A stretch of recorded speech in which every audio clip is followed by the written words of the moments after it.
ബിസ്മില്ലാ വസ്സലാത്തു വസ്സലാമു അലാ റസൂലില്ലാ വഅലാ ആലിഹി വസഹ്ബിഹി അജ്മഈൻ അമ്മാ ബഅദ്.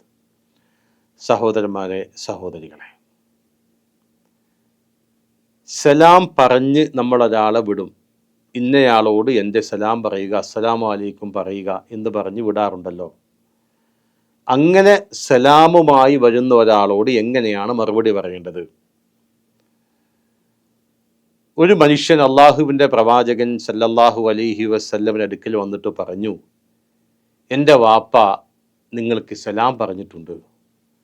ആ സമയത്ത് പ്രവാചകൻ സല്ലല്ലാഹു അലൈഹി വസല്ലം മറുപടി പറഞ്ഞു, അലൈക വഅല അബീക അസ്സലാം, നിനക്കും നിൻ്റെ പിതാവിനും അള്ളാഹുവിൻ്റെ രക്ഷയുണ്ടാകട്ടെ എന്ന് നബി സല്ലല്ലാഹു അലൈഹി വസല്ലം പറയുകയുണ്ടായി. അപ്പോൾ സലാം ചൊല്ലി അറിയിച്ചു കൊണ്ടുവരുന്ന ഒരാളോട് അയാൾക്ക് വേണ്ടിയും പ്രാർത്ഥിക്കുക എന്നത് പ്രവാചകൻ സല്ലല്ലാഹു അലൈഹി വസല്ലം പഠിപ്പിച്ച ഒരു മര്യാദയുടെ ഭാഗമാണ് എന്ന് നമ്മൾ മനസ്സിലാക്കുക. അത് അഭികാമ്യമാണ്. ഇനി അയാളുടെ വിഷയത്തിൽ നമ്മൾ അയാൾക്ക് പറഞ്ഞിട്ടില്ലെങ്കിലും പക്ഷേ മതം പഠിപ്പിക്കുന്ന അയാൾക്ക് വേണ്ടിയും പ്രാർത്ഥിക്കുക എന്നതാണ് നല്ലത് എന്ന രൂപത്തിൽ ആ കാര്യം മനസ്സിലാക്കുക. അസ്സലാമു അലൈക്കും വറഹ്മത്തുള്ളാഹി വബറകാതുഹു.